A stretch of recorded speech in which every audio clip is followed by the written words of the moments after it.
My name is Anthony Gray, better known as Tony Gray, and I'm very pleased yet humbled to be chosen as the chairperson of this proceedings today, a special event put on by the University of Trinidad and Tobago to launch the autobiography of not just a son of the soil, but one of the very favorite and special sons of the soil in Mr. Everett Cummings, and he's here today with his family.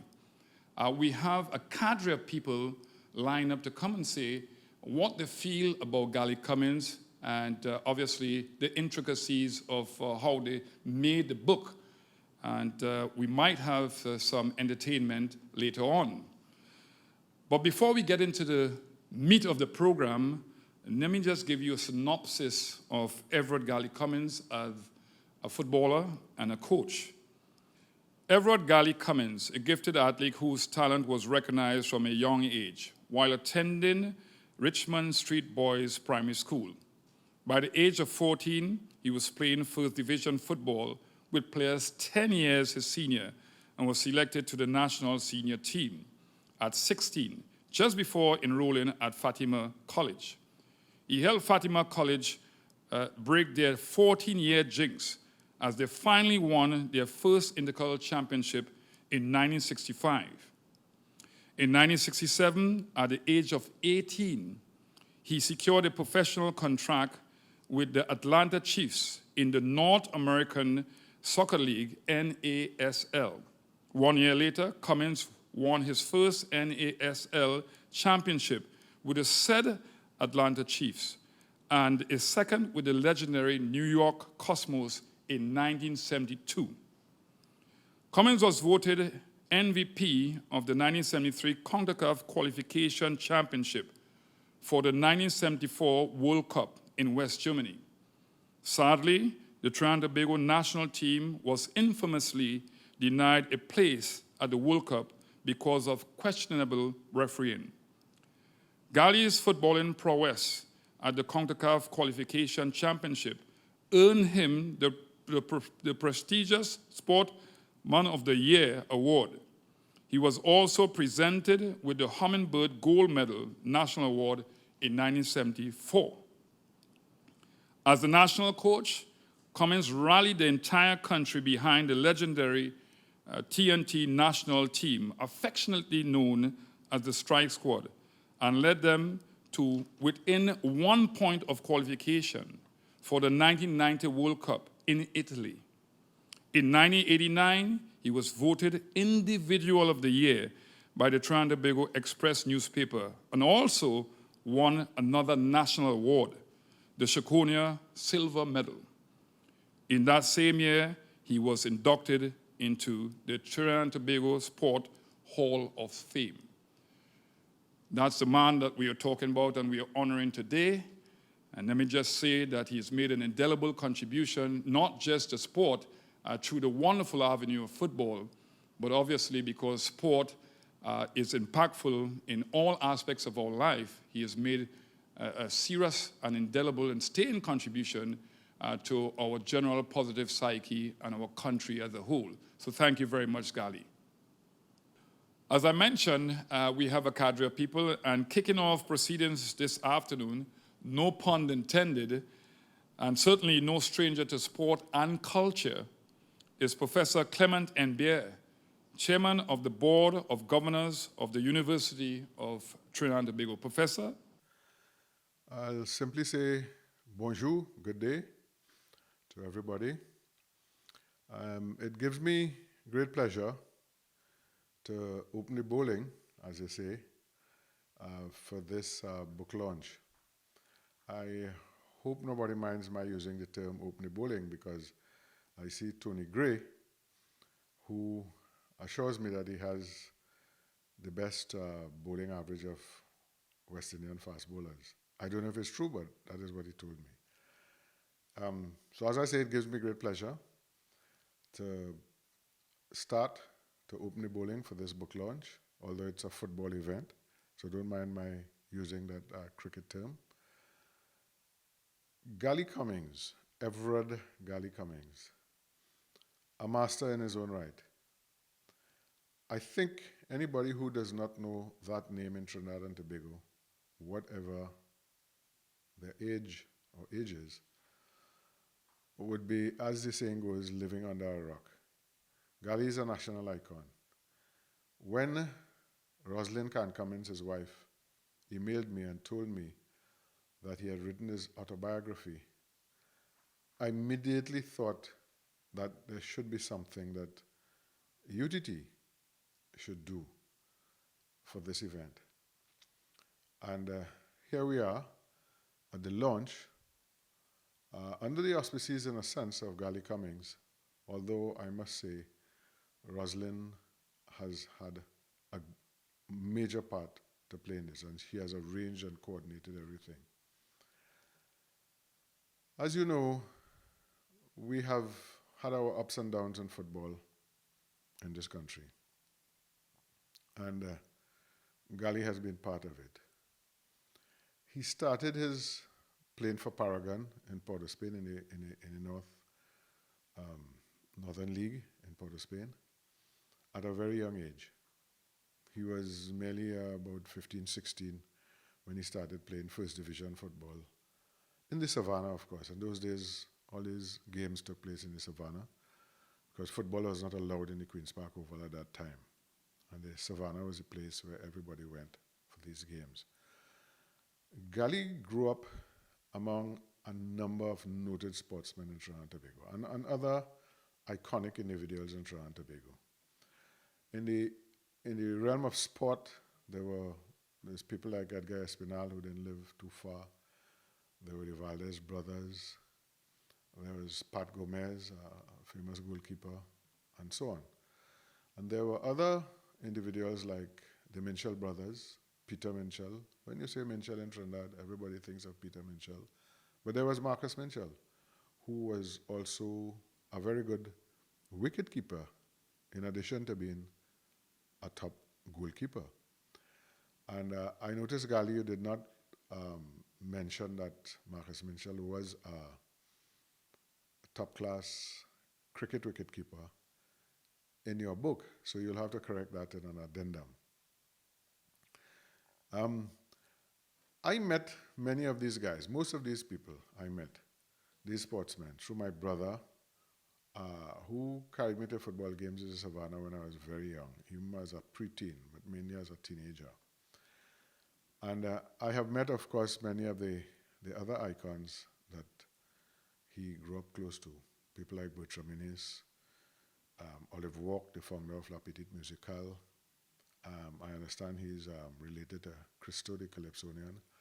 I knew Christo very well. I used to meet him in Maple Leaf Club in Charlotte Street as a young billiard player. I was a champion billiard player. I wasn't very good at cricket and football, although as all young Trinidadians, I did participate in cricket and football in my community and also in my school. I founded a club, actually, a football club called Rovers in Sangre Grande. I was actually the president and the captain. But ironically, when we had a very tough game to play, the guys would tell me, Ember, you have to give your tugs and your jersey to so-and-so to play. Clearly because we wanted to win the game. And with a weak player like me on the team, our chances would have diminished winning that game. But that's okay. As I say, I was a great supporter of sport. The only sport I excelled in, as a national player actually, was in billiards. So I have some claim in the sporting arena. But let's get back to Gali and his exploits. We all know that, well, we should know, it's a historic event, that Gali went to Fatima, the school that nurtured him, and to which he brought fame and glory, having won the Intercall for the first time in 1965, and winning the national Intercall, of course. In Port of Spain, it was QRC and St. Mary's all the time. But Fatima that year rose to the occasion and won the national Intercall against the legendary St. Benedict's team with the famous Warren Archibald and his other famous colleagues, many of whom went on to play professional football in the United States, in the National Soccer League in the United States. And Galley, of course, was one of them. He was the first. He played for the Atlanta Chiefs and won a championship with them. He then also went on to play for the New York Cosmos, the famous New York Cosmos, and won a championship with them also. The New York Cosmos had people like Chinaglia from Italy and Pelé and Beckenbauer and these really world famous players. So it was an honor for Trinidad and Tobago to have a player playing for the New York Cosmos. As you know, the New York Cosmos were dubbed the glamour team, the glamour sport team of the United States. And imagine this is a team that took part in football, not American football, but soccer. It reminds me of the glamour boys of Port of Spain, Malvern, Cha-Cha-Cha, glamour boys, with Franco and Jack Brown and Eddie Hart and people like that. And by the way, Eddie Hart is a good friend of mine. He founded a famous football league in Tacarigua that is still going after 50 years. Eddie Hart, who we have also honored from UTT, great personality, great footballer, and so on.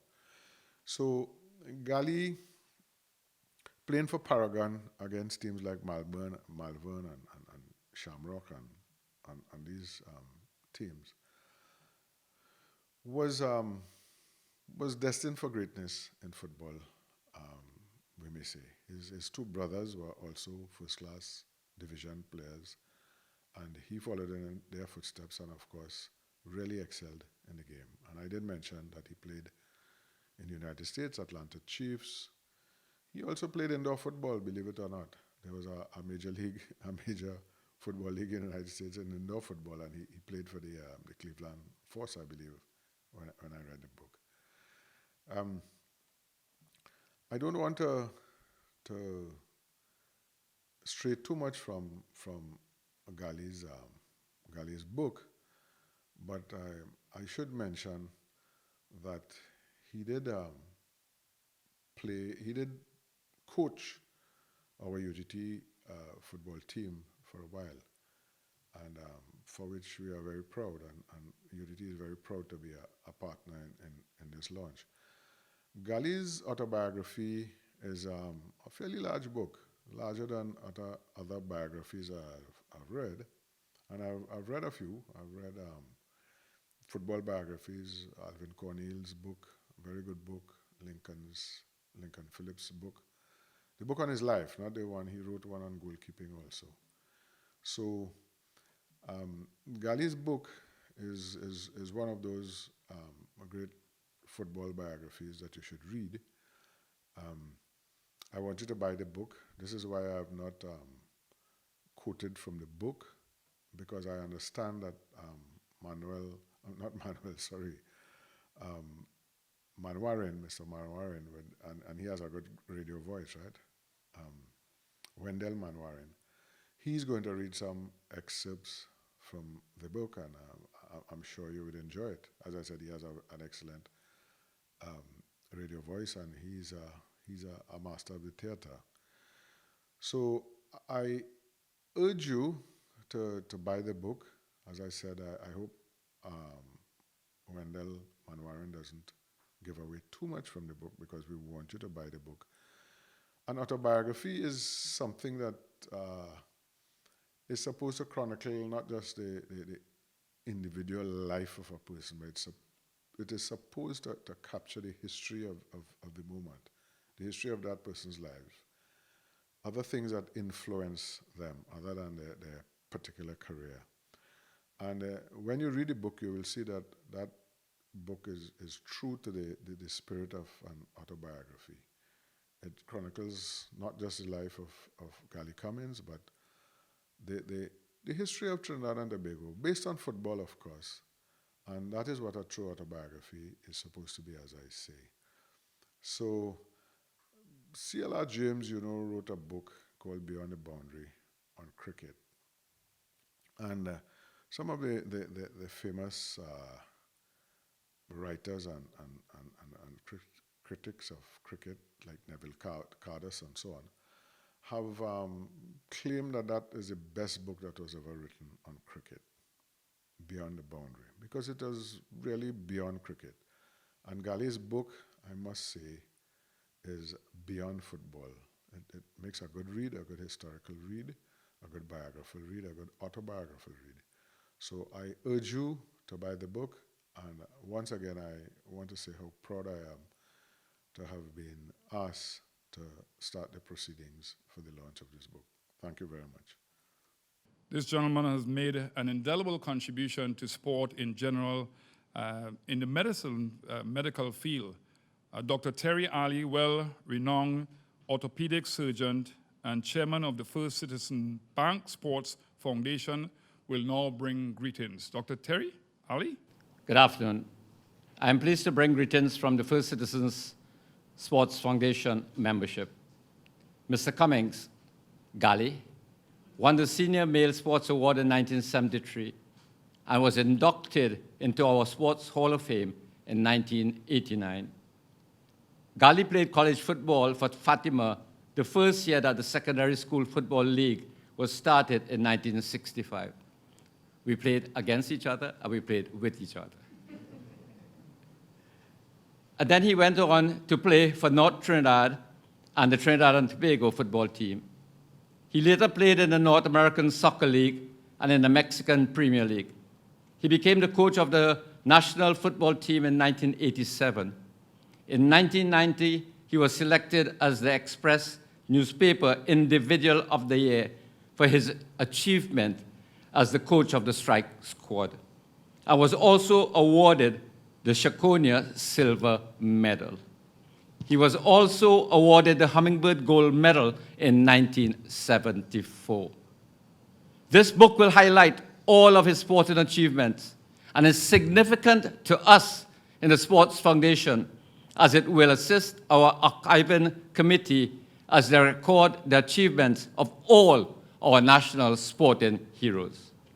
Gali, I want to congratulate you in yet another great achievement in completing this book.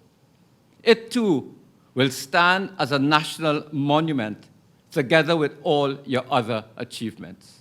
May God continue to bless you and bless your family and bless the work that you continue to do in this nation. Thank you. Behind the success of the autobiography was a hard-working project management team which ensured that every element was addressed to the finest detail, up to publication. To bring remarks not only as a member of the project management team of publications, but also as the son of TNT's cherished gem, Gali, is Mr. Gabriel Cummings. Ladies and gentlemen, Gabriel Cummings. Okay, good afternoon, everyone. Okay, this publication was a special project, and it actually took approximately 3 years to complete. If you consider the discussions about the project, it was actually a little longer. It was a very thoughtful and time-consuming project, but it was also very enjoyable because it was a project that was done totally by family members.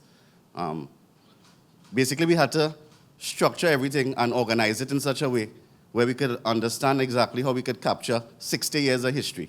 And after capturing the main context of the autobiography, a lot of the supporting, the background information, the supporting facts, data, statistics, the score lines, all these things had to be researched and used as supporting information to basically capture and highlight some of the interesting events and characters that were mentioned along the way throughout the autobiography of Gali Cummings. And after that part of the process, which actually took a large percentage of the time, probably a lot more than 2 years, we went on to the editing part of the process, where we discovered that a lot of information that we needed to put in wasn't there.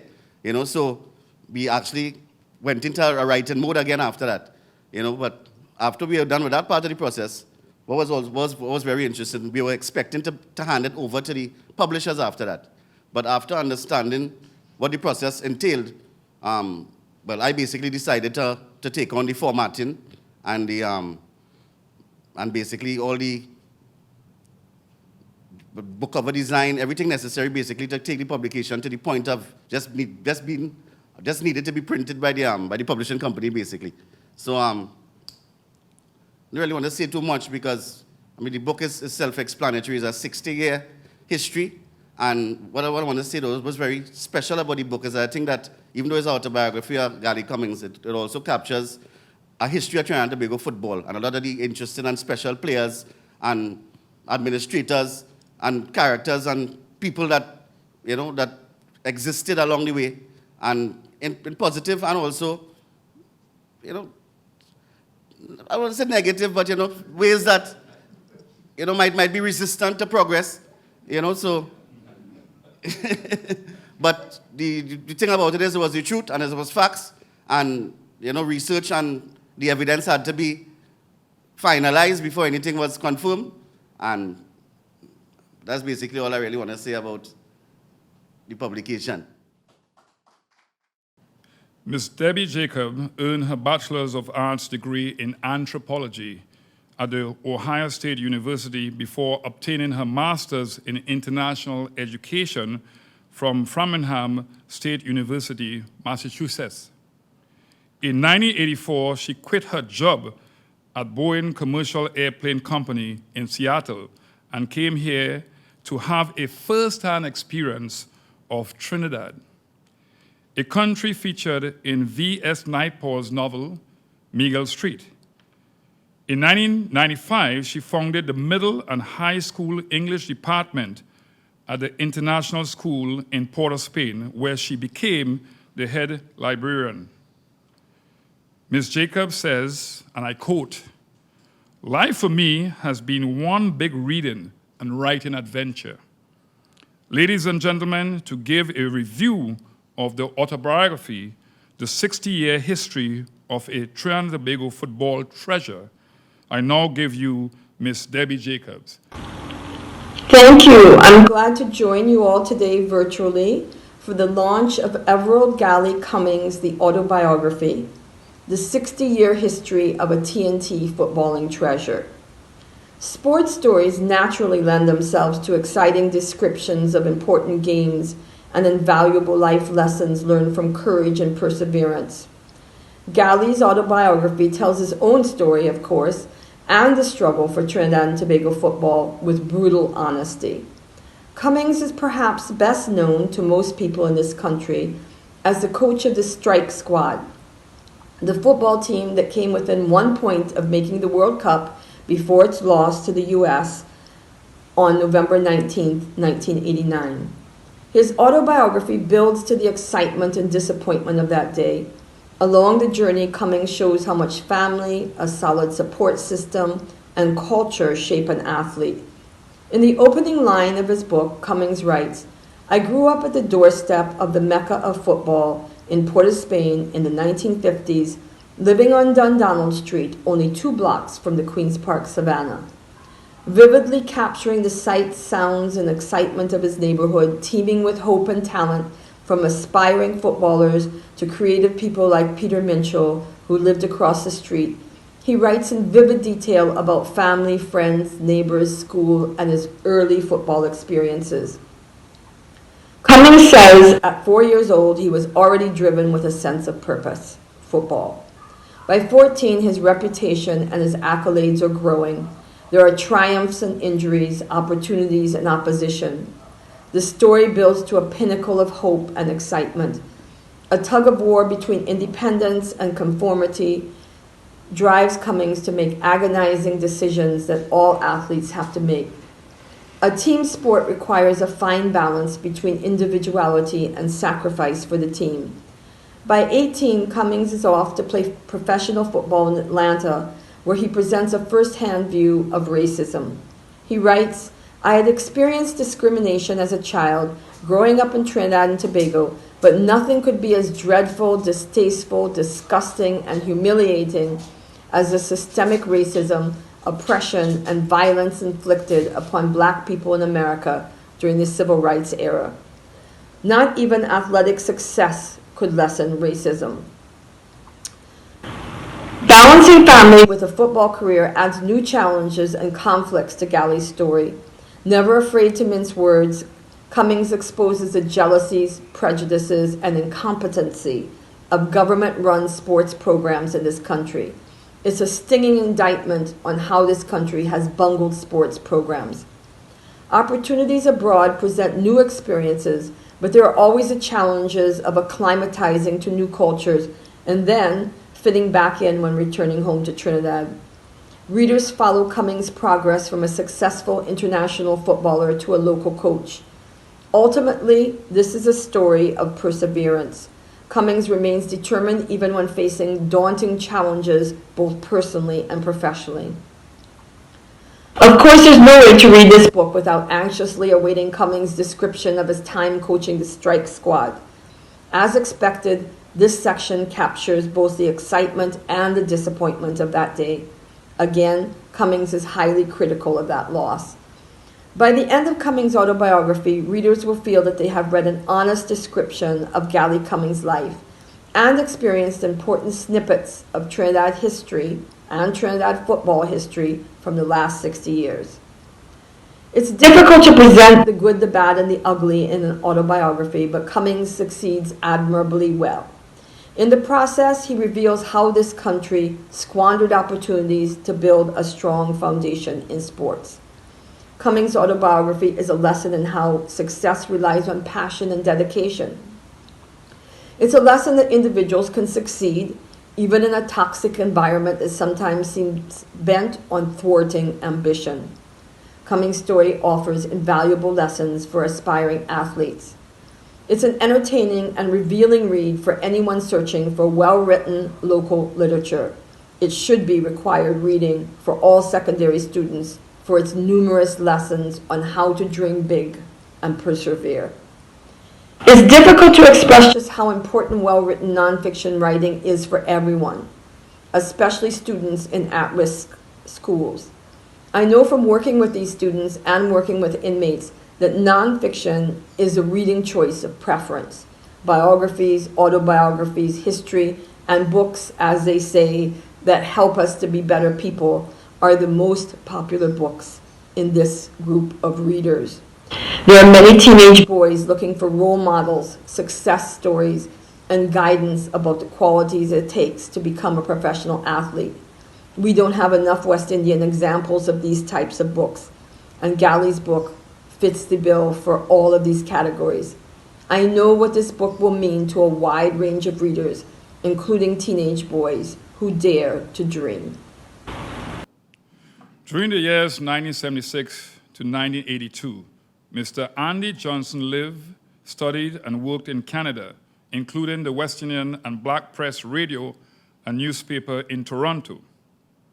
He attended York University doing Latin American and Caribbean studies. With accolades too many to mention, allow me to fast forward to the years 2003 to 2010. Mr. Johnson was a senior journalist, senior writer, and reporter, and regular anchor on morning television programs and major national news events at CCN TV6. During this period, 2008 to be specific, Mr. Johnson was the only Caribbean journalist to cover the Democratic National Convention in Denver, Colorado, at which Barack Obama accepted the party's nomination to run for President of the United States of America. Between the years 2010 to 2015, Mr. Johnson was the CEO of the Government Information Service and government spokesperson. Journalist extraordinaire Andy Johnson will now engage footballing treasure Gally in conversations.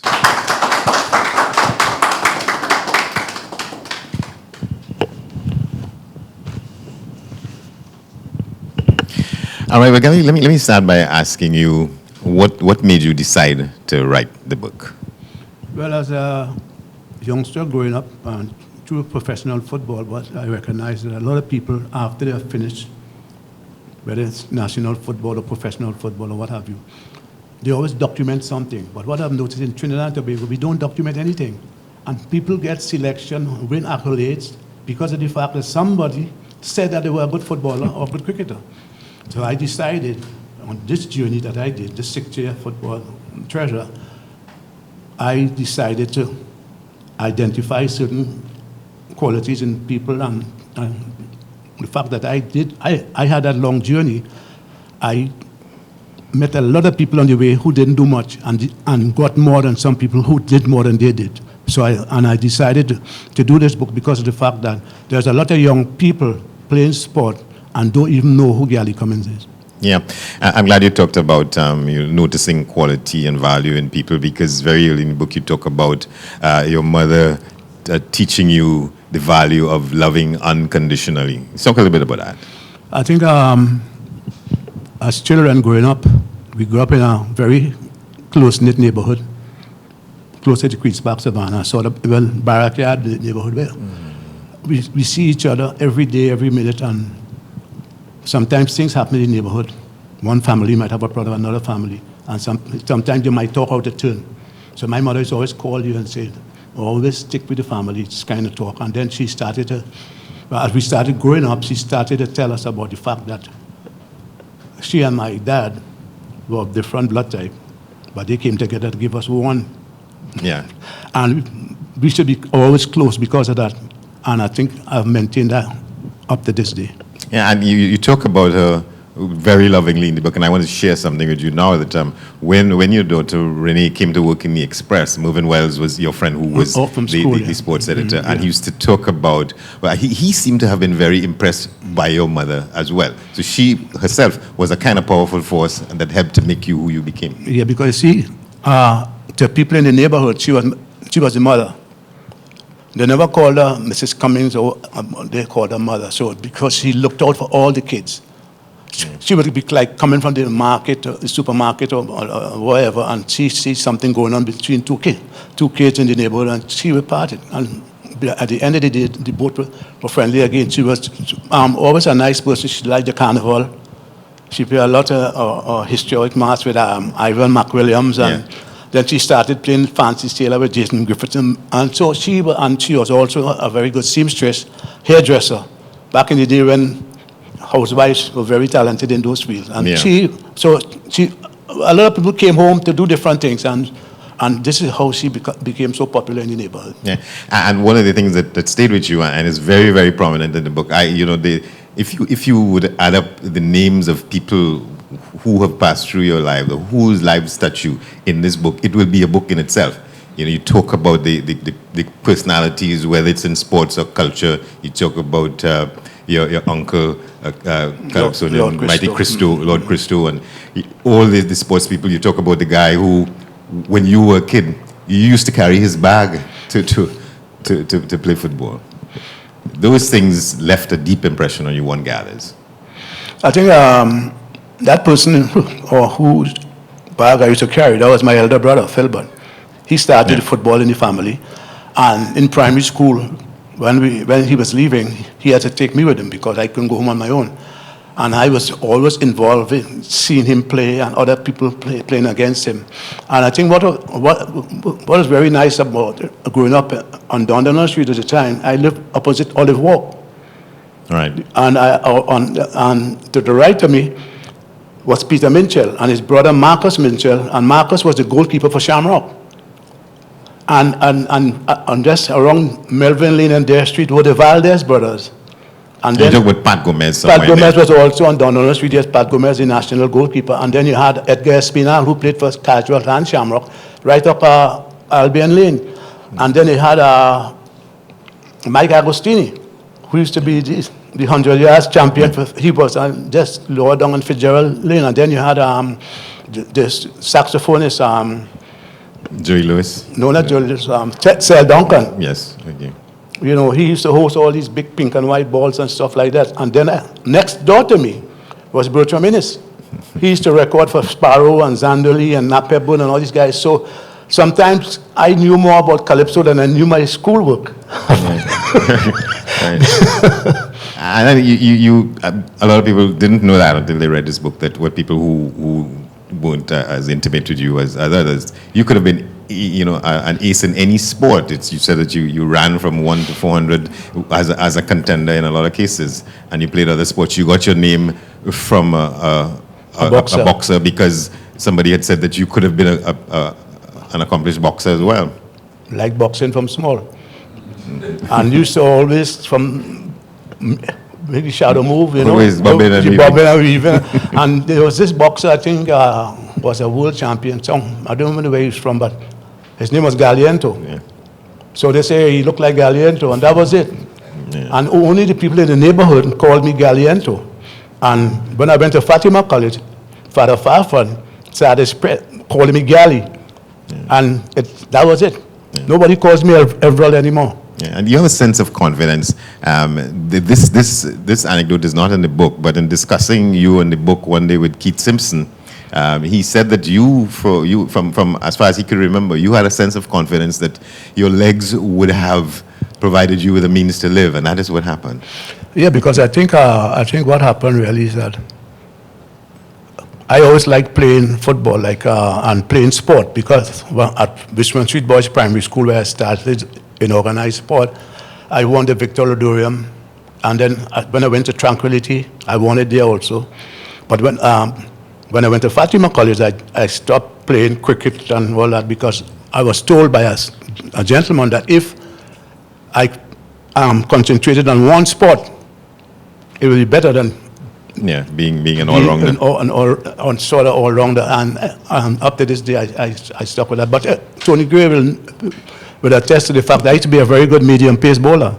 As well. As well. I want to come back to the point you make about putting the premium that you put in your life on principle, and you have these two references to relations with Lincoln Tiger Phillips and with Alvin Cornell. You want to talk a little bit about that, to the extent that you're comfortable talking about it, the importance of those things and what they left with you? I think what I want to mention about Alvin, as good a footballer as he was, I think in 1982, I started with Uwadne Gordon. We started a professional team called the Pro Pioneers. Because after we got knocked out of the 1978 World Cup, I think what happened in Trinidad, what we usually do, we all go back to our various clubs until they're ready for us again. So it was like spinning top in mud. So I decided we needed to have something constructive. So when the national team wanted to go into a World Cup tournament, we had a pool to choose from. So I had these guys keeping them together. And what happened when that opportunity came, all of us were refused by Alvin Cornell, who was the coach. Some people might look at it as he's trying somebody else, but the thing about it, we were the best players in the island at that time. And with Lincoln Phillips, that had to do with my son Gabriel. He was about 10, I think. He was now starting at St. Mary's College, and I went to help him out in his camp in Maryland. And what happened is that before the camp got started, my son and all the little boys, predominantly white children, were playing around with the ball until they decided to call them up for jerseys and make them officially part of the camp. Now, I came up from Trinidad, and I told them I didn't want money. All I wanted is my son to get the opportunity to play or kick it around for his holiday period. And I saw him, he came to me crying. I said, what happened? He said, Mr. Phillips said he had to sort it out with me before I give him a jersey. And that was said between all those kids. Yeah. And I don't think he or I ever forgot that up to this day. Yeah. To what extent you can talk a little bit about you going back to Nelson Street and playing football in the Dry River at that time, and reflect on what that neighborhood has become now? Well, I will start with what it used to be. Yeah. Well, I remember we were living on Donald Street, close to the Savannah by the corner of Melvin Lane at the time, and I was in primary school at Richmond Street Boys, and my grandmother died. She lived at Nelson Street. She lived there with my uncle Crystal, because he's my great uncle and father's uncle. And they had more room there. It was a 2-bedroom apartment, and we got an opportunity to live a little better than we were living in the barrack yard. And we had to use the East Dry River, as my play field. All the kids in Nelson Street played on that field. So we ran the risk of the fact that while we playing, the river could be coming down. It happened to us one day. We were like kicking it around, waiting to start a game, and a guy from over the Piccadilly side of the street say, "You guys get out of the river. The river is coming down." I mean, for anyone who don't understand that phrase, when river coming down, it means that the rain fell in the St. Anne's Hills, not downtown, and that water is coming down, bringing all sorts of things, piece of car, motor car, engine, and tires, and trees, and animals, and so we had to get out of the river before we were taken down, and eventually killed. So what happened? Playing in Nelson Street also had it was good in those days because you had all-star steel band who would play with us children, and back in the day, somebody from the community will take you back straight to your parents. And what happened? I remember one occasion I was running a little chore for my mother. Went to buy something in the shop. And those guys, knowing I like to kick anything in my path, they took a milk box and put a big rock inside of it and just cock it up, as we say in Trinidad, on the pavement. So I was happy, go lucky, coming down the street, and I saw it, and I decided to kick it. Well, the rock only went from here to there, and the box went all over the place. But the thing about it, I had a right foot I couldn't use for months. But as they say, when people feed you lemon, you make lemonade. So I used my left foot a little more. So when my right foot was better, I was both-sided with the ball. Talk a little bit about, I think the term wasn't even invented yet, but and you talk about how people had advised both of you that the love of your life, it wasn't going to work out, and you told them, watch and see, and you talk in the book about how that love affair, how it started and how it prevailed and how it continues. Talk a little bit with that. Well, I think it started when my wife was at Bishop's. She came to town to go to school. Yeah, she came to town to go to school, and she was staying in the same yard where my brother lived with his wife. So sometimes, it appears like I was going to visit my brother. But I just... And you make us sing what? Yeah, they sing, I'll be saying football, our body move. So, we were like kids, we became friends, and we were talking, exchanging ideas and stuff. But back in those days, every time people got together, people saw it as something serious. And some people were trying to advise us about our development into marriage and kids and stuff. People were trying to advise us, but we were so young and in love, we didn't want to hear what they had to say. And then, but people tend to believe that, like, this ain't going to work out and that ain't going to work out. So we decided, listen, we're going to show you it can work out.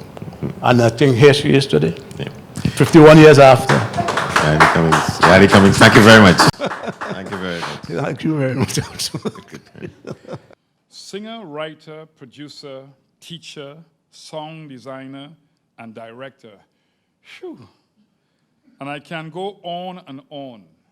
In fact, founding member, performer, and producer with cutting-edge Rapso crew, Tree Canal.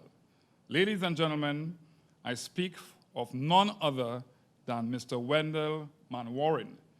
Mr. Manwaring has the distinguished privilege of doing a few readings from Gally Cummings, The Autobiography, the 60-year history of a Trinidad and Tobago footballing treasure. Thank you very much for the opportunity. I will be focusing on chapter 1 for the most part, because I was really struck by the foundation, and it made so much sense understanding the foundation that 60 years later we have a hero like Mr. Gally Cummings. And I also took a little piece from the epilogue because I thought the contrast was quite interesting. So chapter 1, early encounters creating my love for the game. I grew up at the doorstep of the Mecca of football in Port of Spain in the 1950s, living on Dundonald Street, only 2 blocks from the Queen's Park Savannah. As a toddler, I was fascinated by the roaring sounds of excitement that came from the crowds of people in the grandstand during football games. Seeing droves of people and players making their way to and from the savannah is what initially piqued my interest about the nature of those events they attended so eagerly. My mother and father, Iona and Darnley,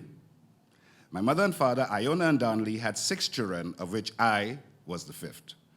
I had 2 older brothers, Philbert and Ellis, 2 older sisters, Eula and Yvette, and my youngest sister, Lynette.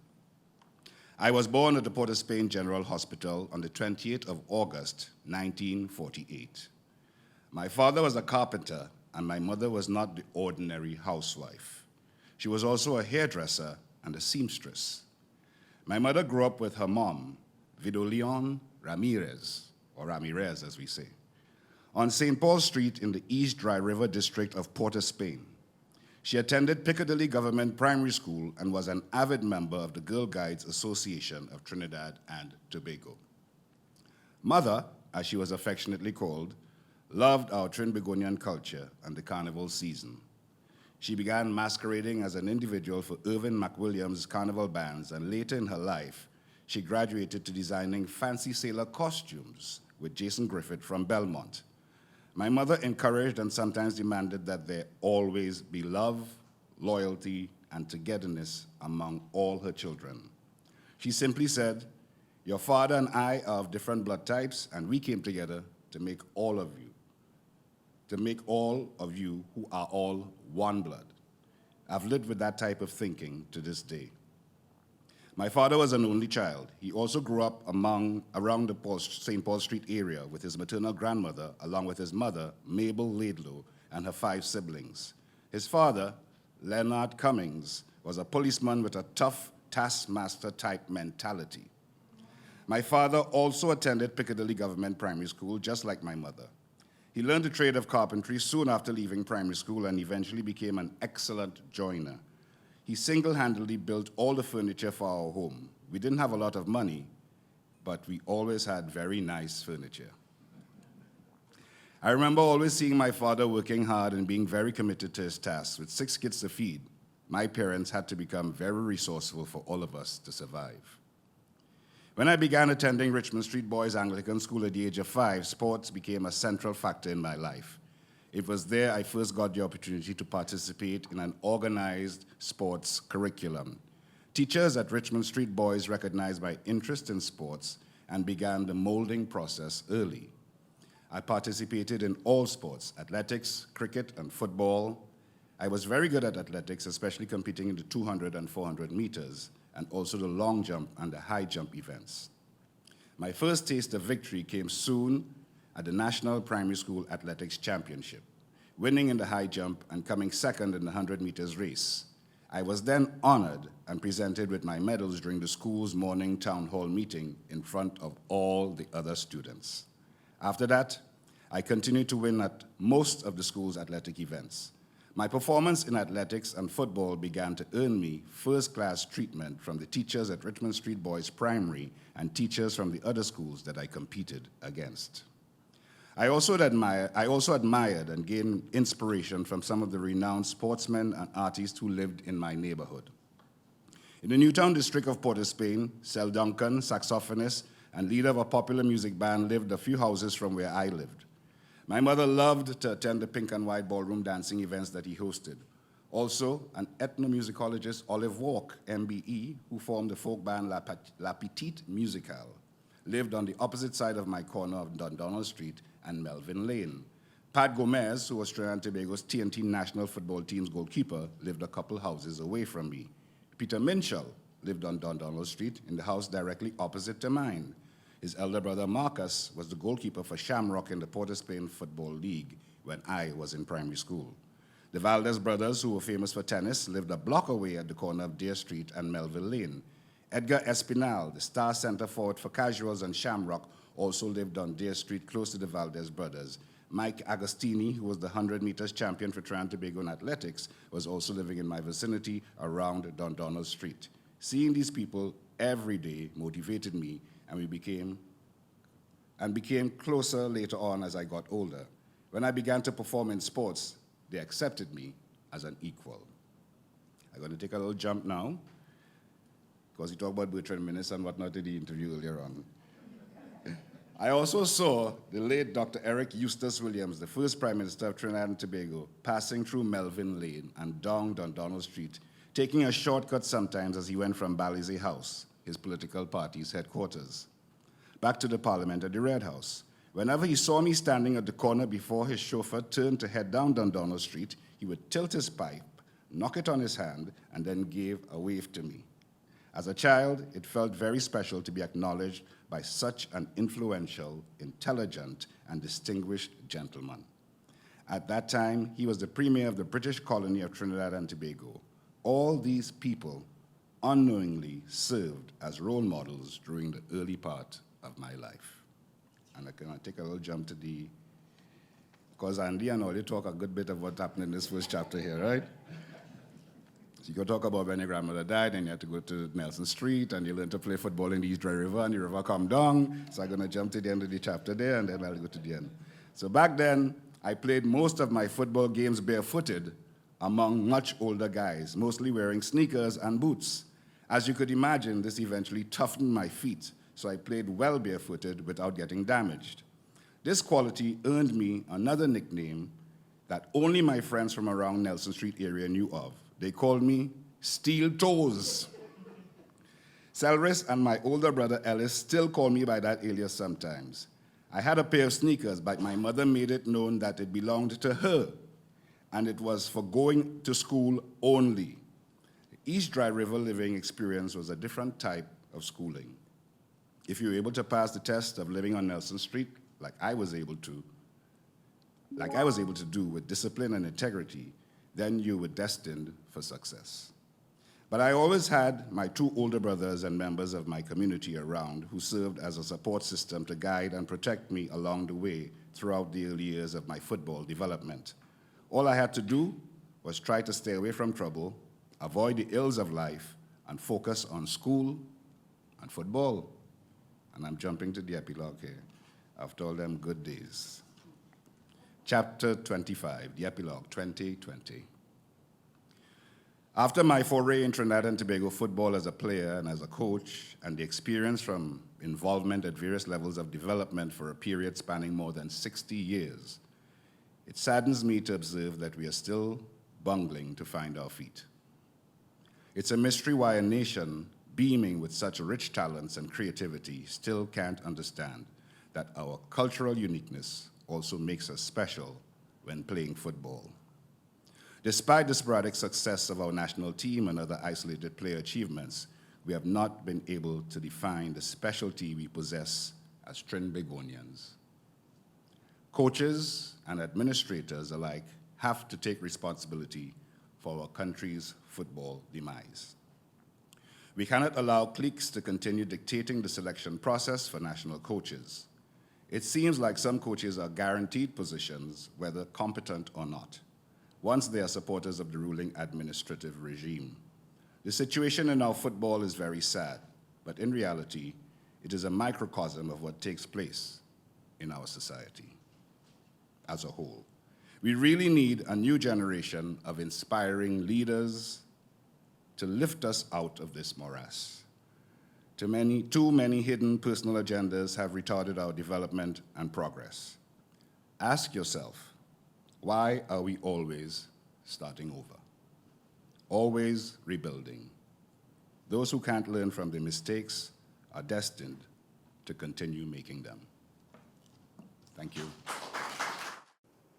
Yeah, let's just continue with the book presentations. And we have Professor Clement Enbier, a chairman of the board of University of Trinidad and Tobago. That's Professor Gali will present.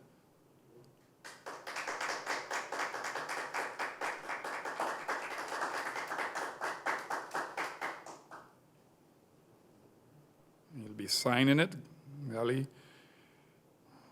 Great iconic figure. Now signing his autograph for Professor, and he'll do one for me later on. Thank you very much, gentlemen. Professor Prakash Prasad, President Acting of the University of Trinidad and Tobago, will now receive a book from our iconic figure, Gally Cummings.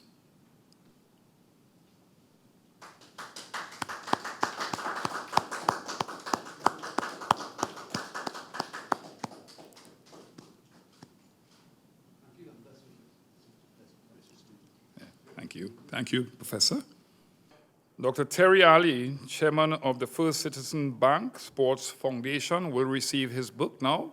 Gally again.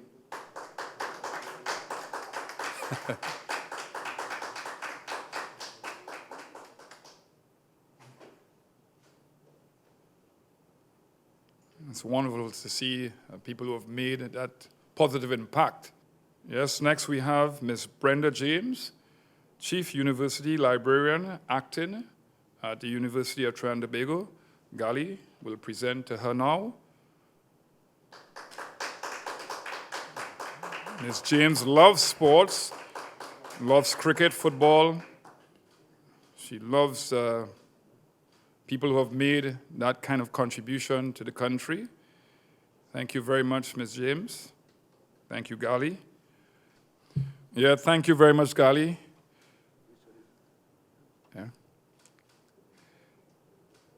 I really appreciate it because Mr. Cummings has been not just making a serious contribution, but I knew him from the Ministry of Sport and Youth Affairs, and then subsequently to that at the University of Trinidad and Tobago. And he's always guided me as a coach and as a person. I remember him making a statement that stayed cemented in my mind, that the happiest people are those who have kept their childhood ways. So I'm very happy. Thank you. And last but not least, Mr. Ian Pritchard, Senior Manager, Sport and Recreation at the University of Trinidad and Tobago, and also my boss. Go ahead, Gally.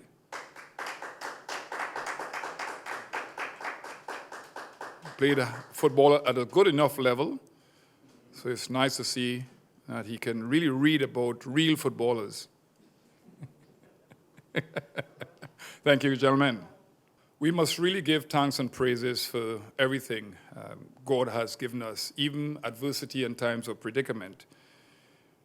Ms. Yasmin Canley Wing is a graduate of the University of the West Indies, St. Augustine, an educator and interpreter by profession who is passionate about foreign language and its role in bridging both the linguistic and cultural gap. She sees service to school, community, and country as vitally important to building a secure future for our young people. Ms. Canley Wing will now deliver the vote of thanks. It is my pleasure to give the vote of thanks. On behalf of the Gally Cummings Football Finishing School project management team of Gabby Cummings and Rosalind Can Cummings, I wish to sincerely thank the chairman, Professor Clement Imbert, and President Prakash Prasad of the University of Trinidad and Tobago, UTT, for agreement on this collaboration for the launch of Gally Cummings, The Autobiography, the 60-year history of Trinidad and Tobago national footballing treasure. Ms. Sandra Ganes, Senior Manager, Corporate Communications, UTT, and her team of Mr. Gansham Mohammed and Janelle Peters, as well as the technical team responsible for this recording, who provided excellent expertise and support in culmination of this successful launch. They deserve our sincere thanks and appreciation. This event would not have been possible without the sterling contributions made by Dr. Terence Ali, Chairman of the First Citizen Bank Sports Foundation, Ms. Debbie Jacob, and Mr. Andy Johnson, journalist, and celebrated artist, Mr. Wendell Manwaran. Special thanks to the Sports Department of UTT, including our host, Mr. Tony Gray, former member of the West Indies cricket team, for their presence and support. And remember, be safe, be responsible, mask up, and don't forget to purchase your copy of this excellent autobiography. Thank you, and God bless.